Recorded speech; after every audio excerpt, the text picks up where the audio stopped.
Rachel, thank you so much for being on the podcast. Super excited to have you back. Would love to know what you've been up to, and also you can share a little bit about launching Digdata. Absolutely. Great to see you too, Mike, and lovely to meet you, Destiny. Christ, what have I been up to? Very, very big question, I guess. Well, we've had a global pandemic, so some of us have been up to a lot. But actually, I've since our last conversation, I've launched the Data Inspiration Group, which has a program called Digdata. Everyone should dig data, Mike. Experience all about data, as you know. And I guess what I wanted to do is I wanted to give young people the opportunity to gain virtual work experience with leading brands and really understand how exciting this career vertical is. And equally, how many different problems are being solved every single day with data. And I guess because of the pandemic, with young people, really suffering with sort of visibility to physical work placements and careers, I wanted the opportunity to give young people the opportunity this free. Yeah, Rachel, what are you hearing from kids as you're hosting these workshops? Um, I'm just really curious about this next generation coming up. What are they saying to you about um, data careers? What is their interest? Or maybe what are some of the barriers that you're seeing that kids are having when it comes to data? Well, I think the one thing we've all got in common, Mike and Disney, is that we've all been a child, right? We've all been Yeah. that, pleasurable teenager. We've all made some really great decisions, really made some really poor ones. And I think for me, one of the reasons I kind of did dig data was actually throughout secondary school here, you've got a lot of decisions that you're making at any one time. And you have no idea, really. You have an inkling of maybe something you'd like to do, but you have no real kind of idea of what you want to do. And I think that's because, typically we've always been sort of told about typical type of careers: doctors, lawyers, policemen, policewomen, etc., etc. And I think it's very difficult to say what the students are talking about in terms of data, because it's almost like this ridiculously unkept secret, Yeah. right? Which seems crazy when every single day during the 2 year pandemic or whatever is that, if my daughter said to me once, "What's the data saying today?" I thought that we'd come out of this and we'd have just whole pipeline of talent. And I think it did unlock the kind of language behind it of what is data. Data is information. And obviously, you could see the kind of really large decisions that were being made every single day, for the world, which is exciting. But I still think it is such an unkept secret. And, we're talking about, certainly over in the UK, this is a career vertical that's tripled its demand for talent in 5 years. We've got circa 1 million vacant data roles right now, you know. But actually, children or students don't know that they can potentially take their passion of what they like. So if you're a gamer, if you're into health, if you're into fashion, if pretty much anything that you're into, social media, every single industry sector now requires data proficiency or data talent. And that's the problem. Young people don't understand that there's this career vertical out there. So in terms of what they're saying prior to Dig Data, I'm not sure. Yeah. Some of the things that we're getting in terms of comments now are the fact that, this is very much linking their curriculum to a career. It's for them to understand that actually, and we'd use the Experian kind of career challenges, that Alton Towers do use data to try and encourage more people to come to their theme park in 2023. That the likes of people like PlayStation do use data to market their new game and to what social media channel they need to do. So, data is starting to get exciting, and what we're trying to do is bring a breadth of that to young people so they can really, really start understanding and what problems are out there and what do they enjoy solving. Absolutely, because data is everywhere, and getting children to understand that there's an opportunity in every field that they could possibly be interested in to work in data, and like making that exciting. I was just going to say, I think, I go back to myself being a child. and you think about all the things that you love doing, right? And let's just say, for instance, you've got, we all know somebody who's a keen sportsman or a sportswoman, and we all think that, or somebody who loves music, and we all think that if we're not that next Beyonce, or if we're not the next David Beckham, or that you failed actually, and that you can't take that passion any further. But when you start thinking about sort of data and analytics and some of the problems that that's helping to solve in terms of performance, in terms of nutrition, in terms of downloads, there is nothing more exciting than working in a career where you have got so much passion and so much knowledge. And actually, that is far more valuable than some of the things that you don't bring to the table. And I think when anybody kind of joins sort of data and analytics kind of sphere, I think, and they're not somebody that's incredibly technical or a coder, I think they go, well, I don't know anything about coding. Well, that's okay, because you can teach that skill, and actually industry is really coming around to that, and understanding what you bring to the table in terms of knowledge and passion is actually, like I say, far more valuable. You can't teach somebody who's a data scientist to work for Man United if they hate football, can you? They're not going to be able to give you any Right. kind of kind of factors on top of what the data means. And I think sometimes you need to be able to stand back and think outside the box. Rachel, are you as you're chatting with educators and talking with schools, what are some of the challenges that they're having when it comes to curriculum to help support kids with their data education? Well, I think, again, this is a $1 million question, really. I mean, we go back to the pandemic and the effect that that's had on all of our children's education, as well as their sort of social skills, and Yeah. lots of different areas of their life. And I think, number one, we're working with children that have not had any work experience. They've made further education choices based on, I guess, not even securing a placement that they didn't like, to sort of discount that, which quite often that's what we end up doing. I think we're all playing a lot of catch up, and it's the age old thing. The education system, is under such demand to catch up on the curriculum, to make sure that we're getting children over the line with exams to get them through to that next lily pad of their career. That it's very, very difficult still to find enough hours in the day to really focus on careers. And quite often, I don't know, for you, Mike, over in America, but certainly in the UK, you're incredibly fortunate if you've got a careers leader that is dedicated to careers in a school in the UK. Quite often, teachers, one or two, will do it as a dual role. You're typically looking at what, maybe 1,000 or 1,200 students in a secondary school over here. These teachers maybe have 4 or 5 hours a week assigned to that. You divide that over that amount of children, even a year group. That's not a lot of hours. And I guess also, let's be really fair, there isn't a careers leader, or there isn't an expert in the whole world that knows everything. You Yeah. couldn't expect every careers leader to know every industry and have a contact for everybody, with limited time and limited resources, and quite often no budget, which is really one of the main reasons that we decided to make Digdata, absolutely free to schools and colleges and universities. It was, it really is. It is a responsibility of industry to build a future talent pipeline, to educate young people. More importantly than that, to educate teachers and career leaders of what's out there.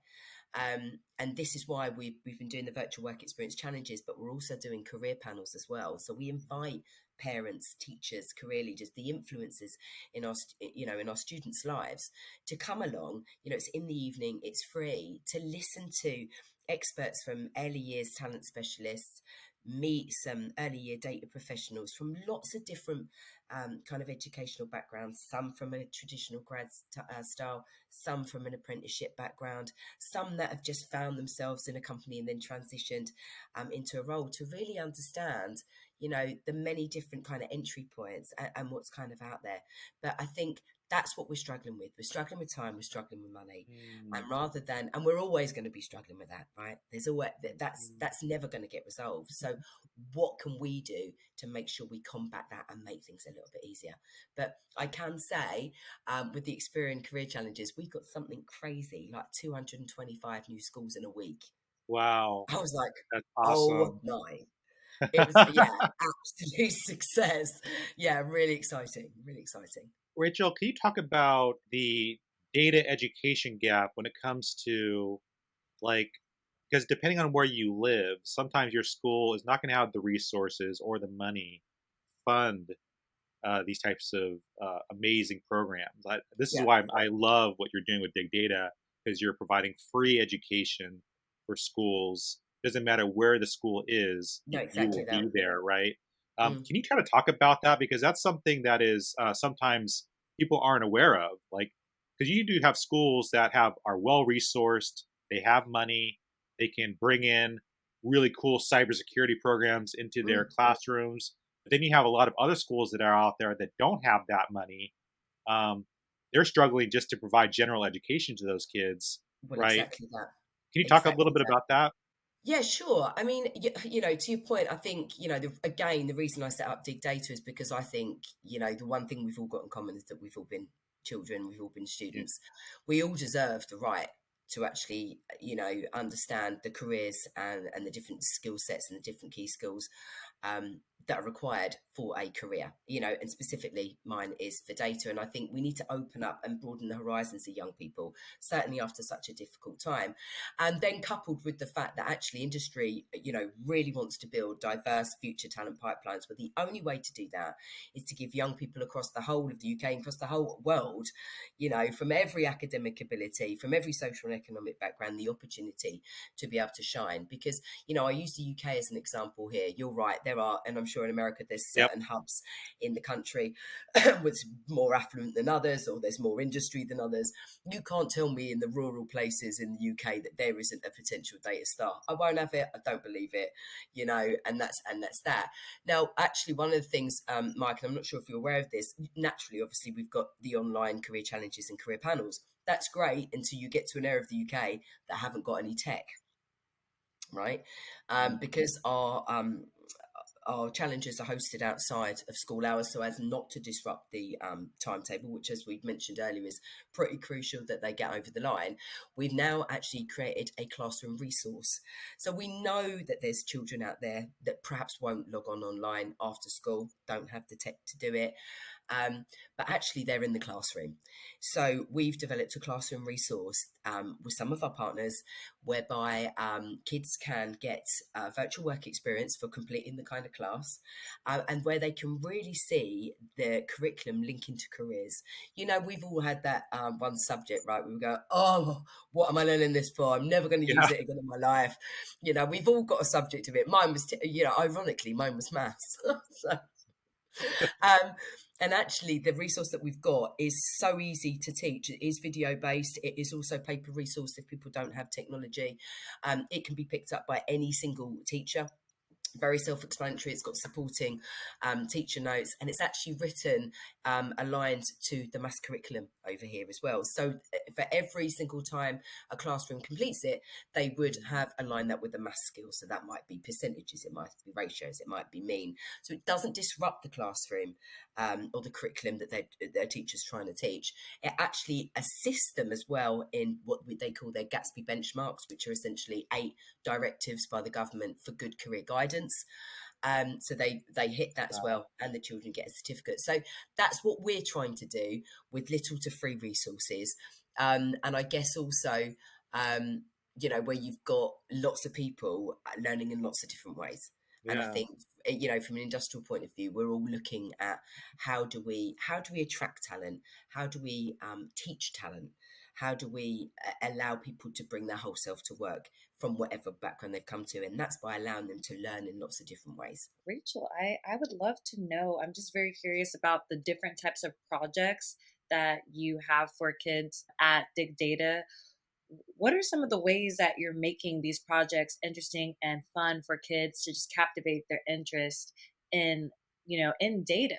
Can you share with us a few different examples? Would love to hear. Absolutely, that absolutely. So, I guess the reason, you know, that I kind of try to make things a little bit fun, Destiny, is, you know, as I mentioned, touched on earlier, I absolutely hated maths at school, and I was absolutely terrible at it. When I say terrible, I don't think you can even understand. I reckon by about 13, I had these blinkers on. I was like, it's just not happening.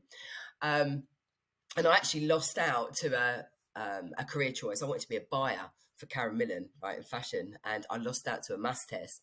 And I think that's really sort of underlyingly spurred me on to try and teach something quite serious and quite core in a completely different way. So I wanted to work with leading companies that children or students recognised and sort of almost uncover all of the kind of gems and the problems that they were solving, but actually relate it to each one of our student cohorts. So just to sort of explain that, we've got 3 student cohorts. I'll explain it in ages rather than year groups because it won't mean anything to you. So we've got first step, which is the first 3 years of secondary school. So between sort of 11 and 14.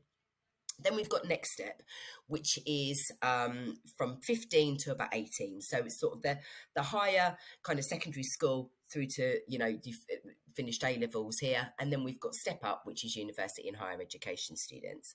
So we work with, so let's use Experian as an example, right? Because obviously you know them incredibly well. So we wanted to create a problem statement where there would already be an amount of interest or relevance to each one of those groups. So for our first step, our ages 11 to 14, we created a problem statement that said, can you help PlayStation market a new game? Now you tell me a child of that age that doesn't probably have a gaming sort of station in their house, or they've got one around their friends or whatever, they're very aware of it.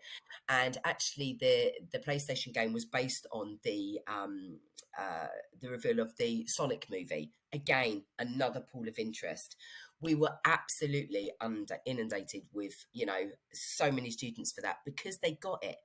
They didn't need to know anything about data. We're not asking for a data analyst at 11 years old to come and solve the problem. We're asking somebody that knows something about a PlayStation, that wants to tell PlayStation, where did they launch it? Is it TikTok? Is it Facebook? All these kids are, they know all of this stuff. And they come online for an hour, they solve the problem over a course of a week. We send them like 100 rows of data. It's very, very sort of slowly introducing them to data, but it's their knowledge that we're looking for, and we're looking for their creativity, which is wonderful.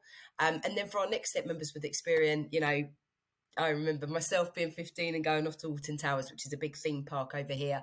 And Alton Towers need our help to help get more visitors to their theme park in 2023. So, it's very much related to the Merlin Group. If you hadn't been to Alton Towers, it's like you've been to another theme park. Whether that's in the UK, whether that's abroad, we're bringing people suggestions because actually they're part of the age group that really visit theme parks, and they're interested in it, whether it's Fright Night at Halloween, whether it's a summer day out. We wanted to kind of get their response to that. And again, they work with slightly different and larger data sets, and they've got a week to complete their challenge. And then I think for the step up students, their one was, can you help BMW launch a new electric vehicle? Well, again, you're now looking at an age range of, huge sustainability interests. They can drive.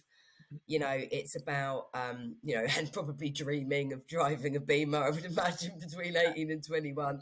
But it's a really good project. And I guess for us, it's a little bit like, how do you encourage people to learn without knowing that they're learning? If you've got a toddler that says, yeah, do you know what, Mum, I'm not going to eat vegetables. You don't go, oh, well, that's all right. Have a packet of crisps. You just mash up the vegetables, pour gravy on it, and they eat it. You just package it up differently. Right.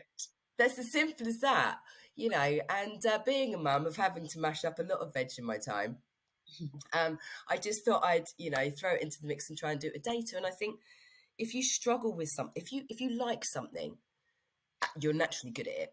And when you're good at something, you excel at something and you want to learn. When you think you're bad at something and you dread it, you don't very often get very far. So that's why it's important to show kind of the long game. This is why you're doing this, and this is what interests you. When you're interested in that, you think, actually, I'm not so bad as I thought. I just couldn't see the point of it. Yeah. And I think that's really important when you're growing up, because it's a really difficult time, right? There's a lot of weight on your shoulders in terms of expectation from yourself and from others and from education point of view, and just life. So to try and make things a bit of fun, is the way forward, I think. Yeah, I love this, Rachel. I love how it's very much like strength based, and inspiring kids to see um, how data um, skills can be applied to so many different areas, and you're like linking movies and games and music and things that Exactly kids are that. interested in, and then showing like, oh, there's a data path here, and kids who may have felt like, oh, I'm not good at math or whatever, Right. Right. and you're like actually saying, well, actually you are, and this is how you can actually use your skills and mathematics to apply to something you're already interested in.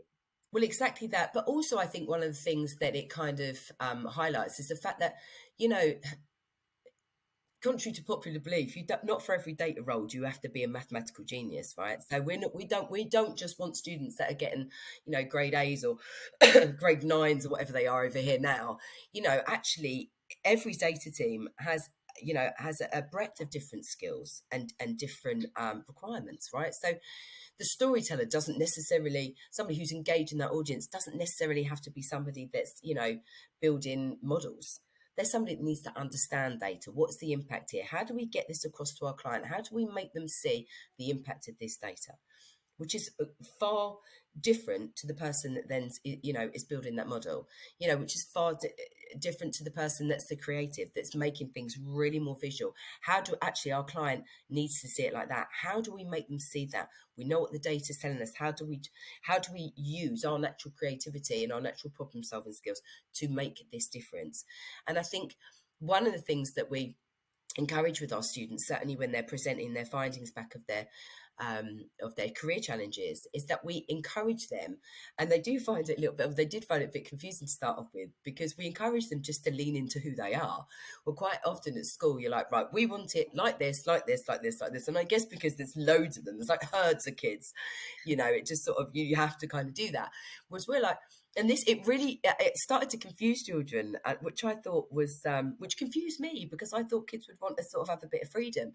um, and we'd say, you can present this any way you like. You can write a report, you can write a shopping list, you can do a PowerPoint, you can do a TikTok, you can do whatever you want, right? You can do some audio over what, be creative, push it as much as you want to. And you literally get in the chat like, what we can do anything we want. Yeah, do anything you want, because you need to lean into, actually, I really enjoyed that creative bit. Actually, I really enjoyed writing that report. Actually, I really enjoyed doing a little bit of code, because everyone in the audience can have their slice of what they're doing, and I think that's really important too, to recognize that key skill very early on. Yeah, and I'm sure it's beautiful for you to see like some of these Yeah. kids like spark their Oh, interest. It's so amazing and it's so smart what you're doing. I have to thank point you. out, and I want to ask you, what do you think academia can do to kind of join in this initiative and encourage more kids to pursue data careers? What do I think they can do? Well, I mean, obviously sign up for Digdata. I mean, that'd be the most obvious. She says plugging. Okay, I think you like that one, didn't you? I think, to be honest, that was again one of the main reasons that I signed up, because prior to this project, I did work in data and analytics recruitment for sort of 12 years or so, and I placed a lot of graduates. And I think if I had a pound for every time a grad said to me, I want to work in finance, and they had absolutely no interest at all in it, I probably would have paid this house off twice over. That's not an exaggeration. And I guess, again, that's a little bit, uh, in universities have got big career departments, big employer engagement departments that are phenomenal, but it goes back to the point where they can't know about every kind of career vertical. And even, a lot of universities, when you're uploading events to their portals, they don't even have a data industry section. They still just have IT and accounting, which always really surprises me. And equally, one of the things that we're trying to do with universities, certainly in the UK, of which we're working with 100, is encourage people, careers consultants, to allow us to promote to students outside of the typical STEM, outside of the typical kind of numerical subjects, to business schools, to creatives, to humanities. that can be a bit of a challenge, because I think as soon as you mention the word data, people naturally think maths. And whilst that is, we've mentioned is a really, really important skill, we need to make sure we're doing it broader, we're doing it wider, because you might have somebody that's doing a politics and history degree that clearly has a very analytical mind and is a good storyteller, that could have got an A level in maths, but just decided not to take it at degree level. Why then would we not do that? And I guess also for the secondary school and the college students that we work with, quite often over here, because there's a requirement to sort of give what we call year 10s and year 13s, which essentially is sort of 15 and 18 year olds, the opportunity to gain work experience. Quite often a lot of the career consultants don't want to send it out to kids that are 12 and 13, and it's like, but it's free and it's outside of school. And actually, these kind of experiences are going to allow kids to make, perhaps more informed decisions when they take their options, to then, prepare themselves for their GCSEs, to start thinking about what they might want to do at college, and it can't do any harm to give someone an opportunity. And I think that's what we need to do. We all need to stand tall. And I think we all need to take a responsibility of spreading the word, whether that's working for a big company like Experian and they say, actually, we've got a massive intranet, we're going to send this out and let everybody know that, we've backed Digdata, but actually this is what they're doing, so that our children can get involved and our nieces and our grandkids. And, I think it's all about kind of sharing, really. And I think schools need to do the same. I think that needs to, unless outside of schools that are in a trust, I think you need to kind of spread the word, spread the love, and make sure that if your school's doing something well, then other schools should be doing the same. Equally, the same with universities. And I think we need to make sure that we're keeping, wherever possible, the influences in our children's lives as informed as possible. So that is obviously our teachers, and that's obviously parents. And the way we do that is by just completely communicating, because I guess you only know what you know, right? I mean, if somebody was to ask me, can you tell me about a career in space, I'd be like, no, I can't, but I can tell you about a career in data. And I think that's what we need to do. We need to keep sharing it, and we need to keep promoting it, and working with large organizations like yourself that really do care, actually, about young people building broadening their horizons for a career that perhaps they've never even considered, but more importantly than that, recognizing a skill that they are developing as a young person, and how important and valuable it is that they use that every single day. Because in order for us to bring our whole self to work, we need to bring the things that are come naturally to us, and the things that make us feel comfortable, and the things that differentiate us from somebody that we sit next to. And that's important. Rachel, can you talk to the parents listening in who have kids who maybe the kids are not really interested in mathematics, sciences. They Mm, love the arts. They're very creative kids. yeah. And the parents are like, okay, I love what you're saying, Rachel.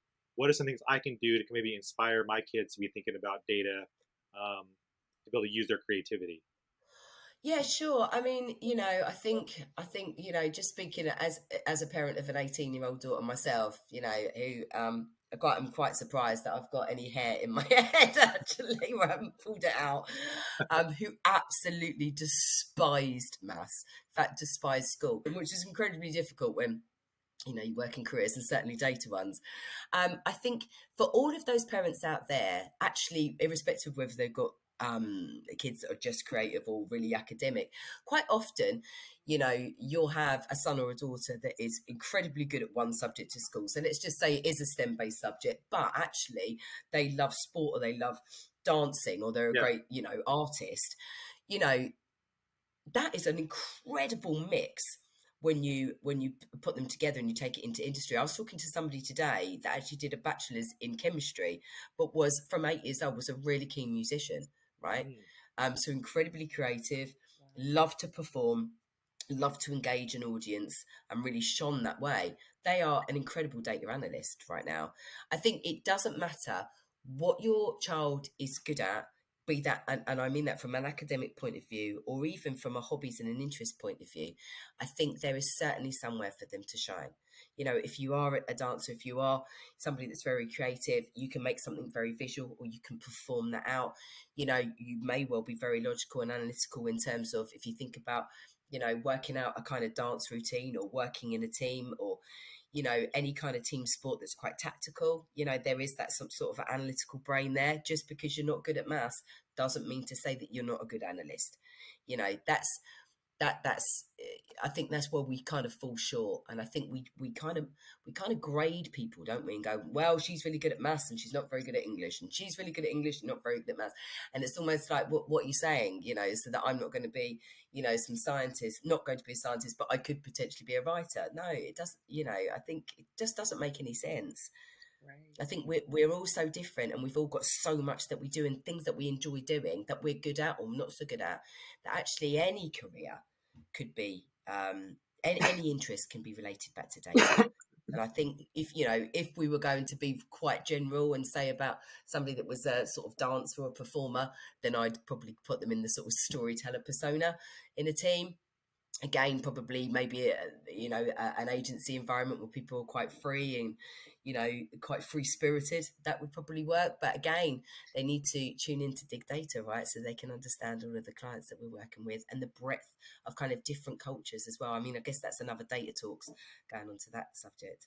Rachel, before we go, can you talk about ways that people and organizations can better support the work you're doing for Digdata?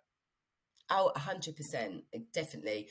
I think, going right back to the beginning of the call when we're talking about, the breadth of different skill sets required in industry. We're talking about, a national skill shortage, a global skill shortage, in data and analytics. But if we're talking specifically about the UK, there is a national skill shortage here, where teams are really crying out for diverse future talent. I went to a careers talk recently, and a leading bank here was talking about building a future talent pipeline for 2030, which, if we're looking realistically, that is the first year of secondary school here. That's 11 or a 12-year-old. And actually, we need to be thinking about that. I think there are a lot of businesses out there and employers that want to do something. I think that they look very short term about, oh, well, we only want graduates, but actually it's about really encouraging that pipeline through. And I think, if I'm really honest, and direct, I think industry needs to put their money where their mouth is. I think actually investing in young people across the whole of the UK and globally to understand what their brand does, what they offer, what problems they solve, and what they can offer in terms of entry points, apprenticeships, placements, all of the levels of those, the internships, the placements that they can offer throughout either their college or their university life, gives young people a torch to shine down a pathway that they never saw before. At the end of the day, who knew about all of experience apprenticeships? You can only reach a certain amount of people, and what we want to do is we want to make sure that all of our members continue to learn about how organisations recruit, what they're looking for, and the exciting roles and career opportunities they have for them. And the only way they'll be able to do that is by investing in a program such as Digdata, maybe some others over there in the UK or globally, that can really work with young people and work with education to make it happen, because everyone should dig data, right? That's right. Well, Rachel, I want to thank you so much for coming on the podcast. Thank you very much for having me. It was really nice, actually. Thank you so much. Yeah. Thank you so much for listening to this episode of the Data Talk podcast. We share new shows every week, and you can find the full catalog of previous episodes, including YouTube videos, on our Experian news blog. You can get access to the full catalog by going to experian.com/datatalk. And we always love hearing from our community, so if you have any comments or suggestions for future shows or guests you'd like to hear from, please let us know. You can leave a comment on iTunes, or you can reach out to us on Twitter at Experian Data Lab. You can also email me directly. My email is michael.delgado@experian.com.